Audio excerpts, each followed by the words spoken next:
Hey guys, how's it going? And welcome back to the Windsor Time podcast. It's been a busy week. But we wanted to get an episode for you guys. So as you can tell, we are back at a Carolina Watch Club meetup filming today.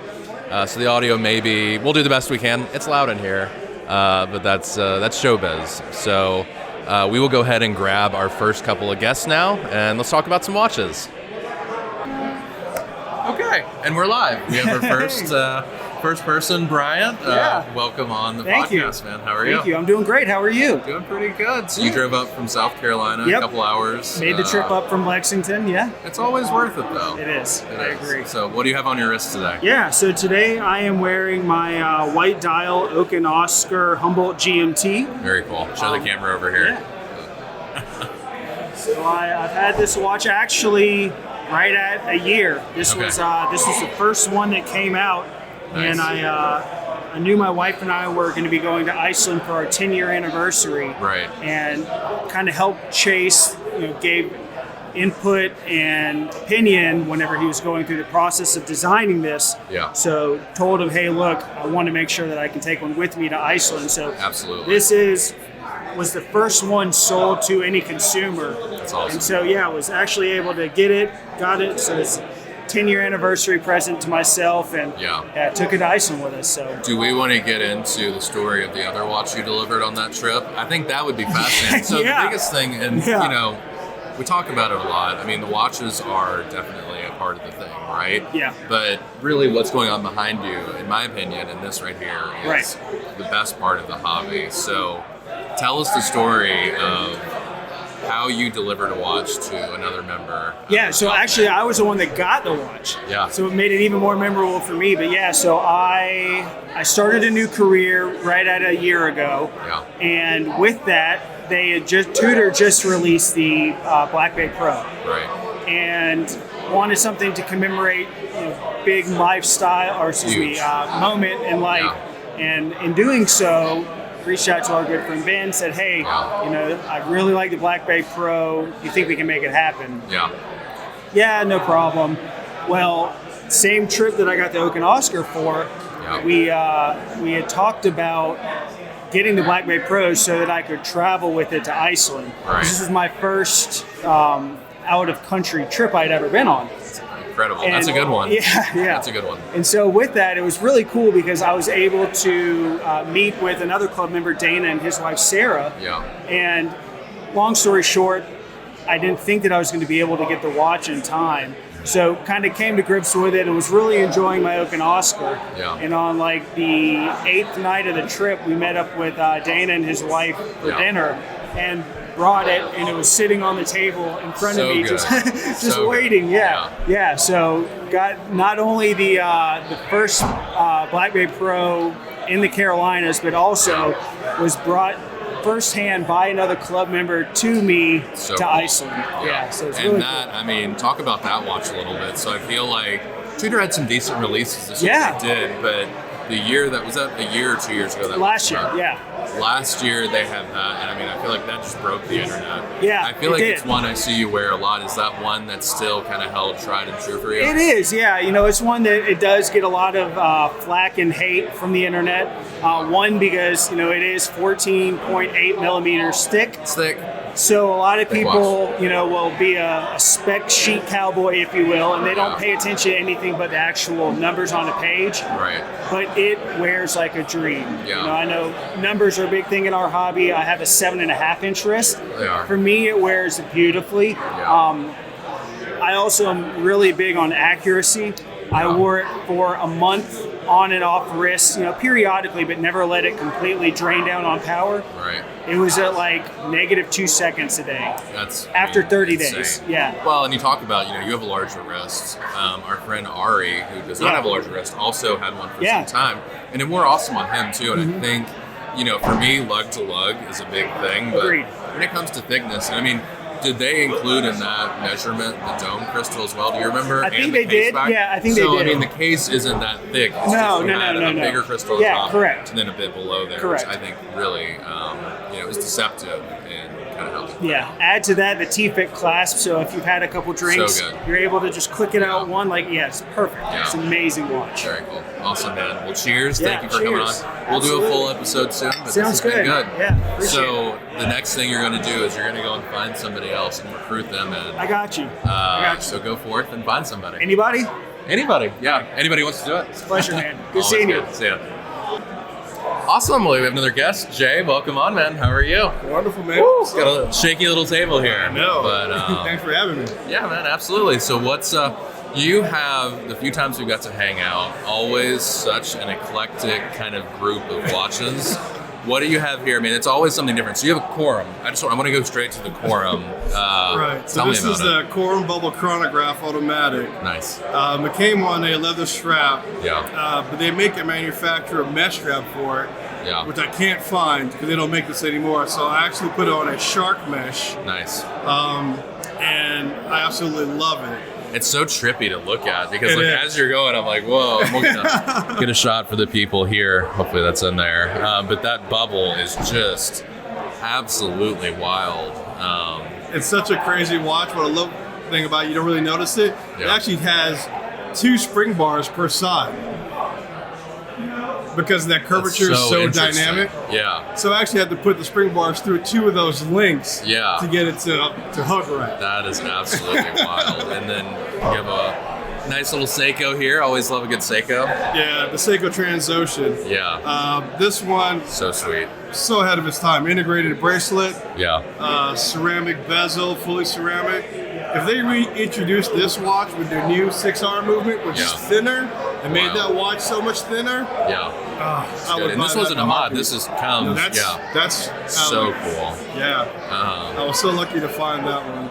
Yeah. And the lugs on it. I mean, just such cool lugs. Try to get a good shot of it there. But yeah, really, this is your beach watch, isn't it? I feel like Yeah. I've seen a lot of different beach trips with that Yeah, watch. that's definitely my summer watch. I'm starting to break Yeah. them out. There you go. We'll do it. And then on your wrist, what's the last piece we got on? This is a Ball Roadmaster GMT. So cool. Automatic. A lot of green. A lot of green. A lot of green. Do a little wrist roll for the camera there. Yeah. So it came on a metal strap, Yeah. but I wanted to go all green with this one. Of course, being Ball, it's got the tritium tubes on the dial, and it's got a full lume ceramic bezel as well, Yeah. so that lights up real nice. Wild. You know, Ball is a brand.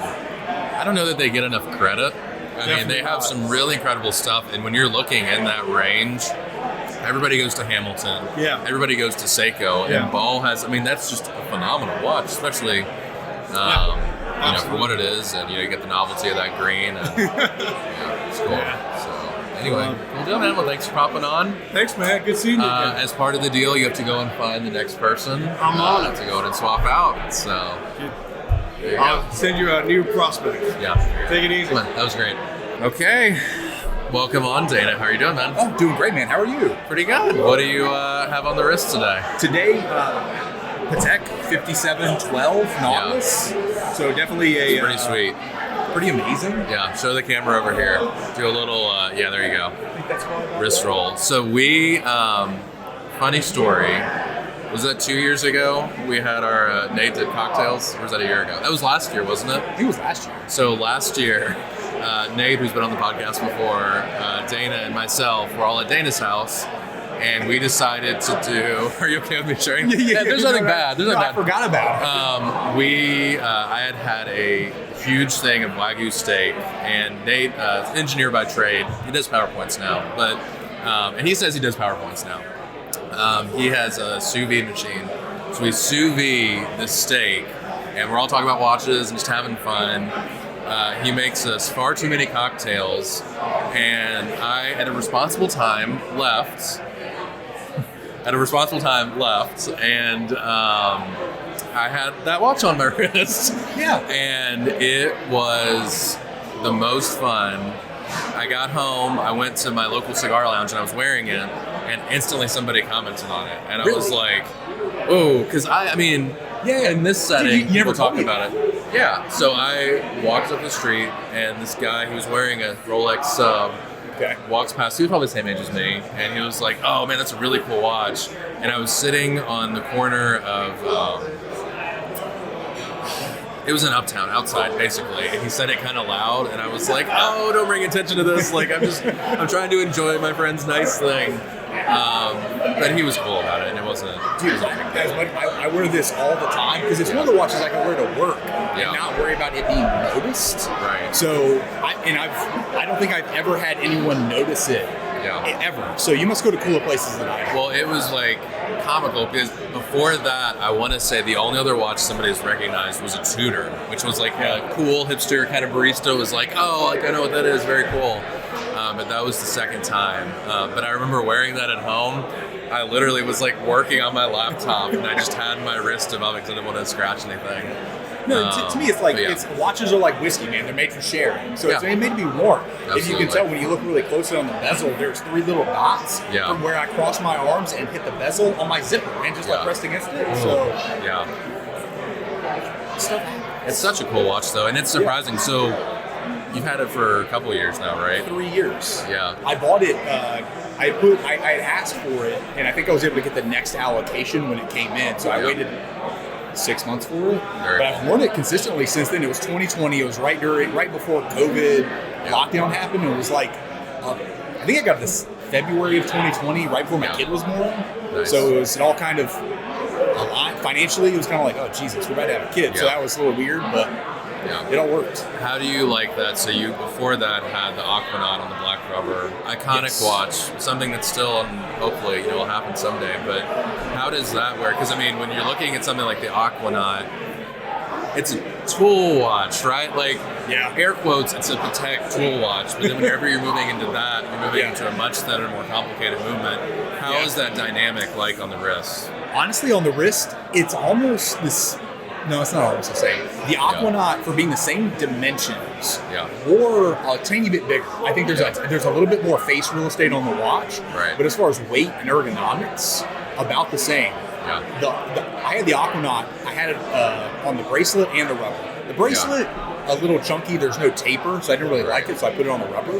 Incredibly. I didn't realize it was on the bracelet at one point. Yeah, and I mean, it looks great, but it just that lack of taper makes it feel more like an actual bracelet jewelry instead of like a normal Which is watch. interesting they did it because I feel like on that and then most Nautilus they have a somewhat decent taper. Whenever you get into more complicated, I can't remember what the one Ben has. What's like it's like super high polish. Is that an annual calendar Patek? Oh yeah, it's annual calendar. That doesn't have as much of a taper. No. But it is a smaller bracelet. Yeah. But it's, to me, I don't know, man. The bracelet was nice, but it wore better on the rubber. You could wear it, it felt like nothing. You could wear it doing anything. I actually wore it to work a couple times where I was helping. I had some craft union folks at the time. I wore it like in the field with like gloves on, like moving stuff around. It's kind of like moving telephone poles by yourself, just hiking them up and walking around. Kind of the whole thing. Well, that's the thing. If you buy a Patek, you actually can get the strength from the watch. It's weird how that happens. You instantly become more vascular and can lift heavy things. No, it's most Patek owners. I feel like are on steroids whenever you get into sports watches and that kind of stuff. The difference comes down to like the level of detail. So if you were to compare them side by side, they both have the porthole feeling bezel, but this has, I don't know, just the next level or two of finishing, where it's like, instead of just having brushed then polished edges, it has brushed bevel then brushed, right? So and that kind of goes through the entire watch. So it's just a higher level of finishing. Absolutely, and I think that's the thing with the tech. I daily wear my No Date Sub and my GMT Master, and those are awesome. And I feel like those watches and then the Patek you see online almost side by side, and people talking about them. But then when you truly get to see finishing and the detail that goes into the Patek, it's a different world. It's not even the same kind of thing, in my opinion. It honestly is. And the first time I saw a Nautilus, I saw a 5711 at one of our meetups, and I put it on, and I was like,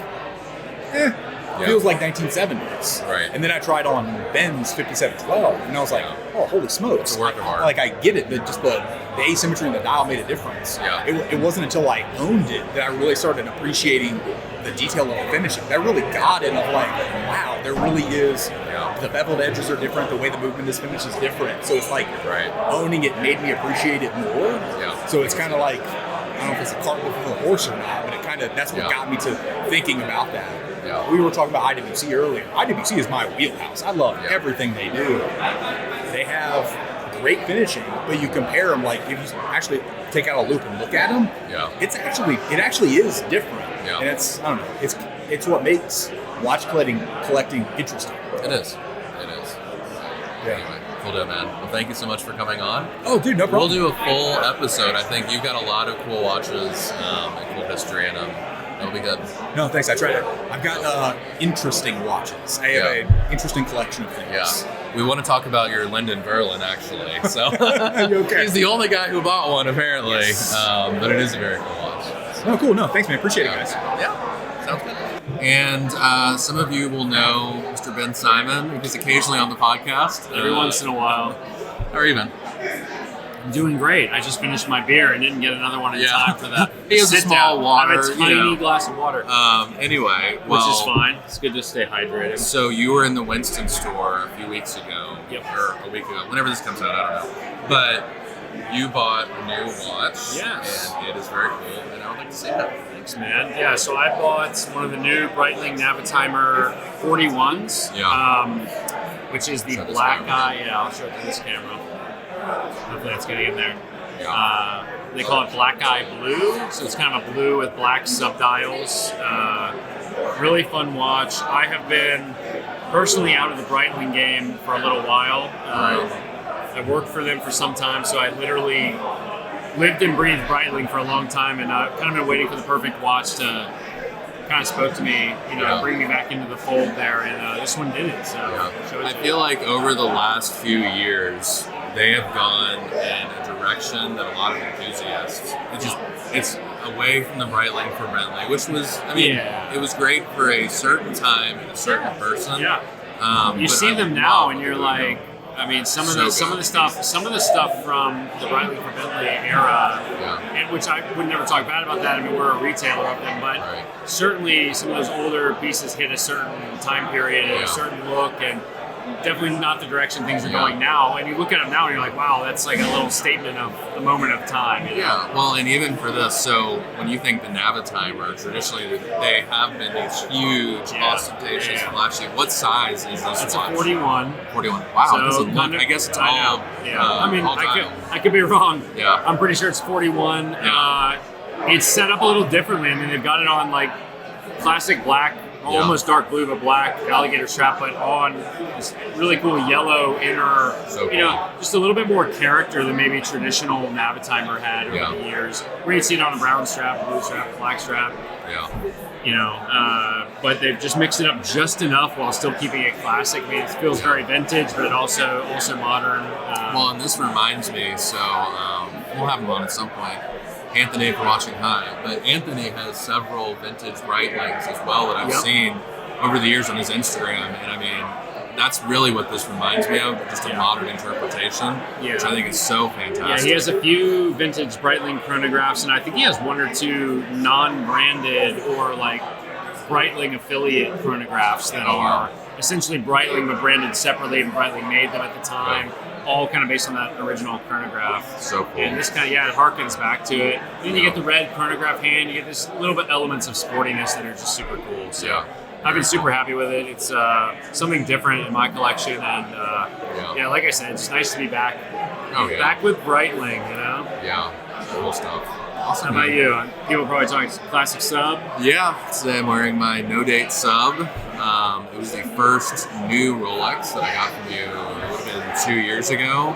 And it's just a classic, tried and true watch.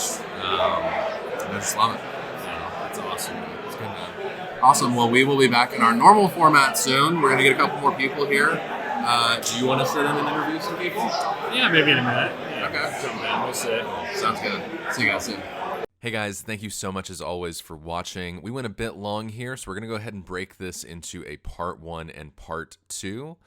So be sure to tune back in next week for part 2.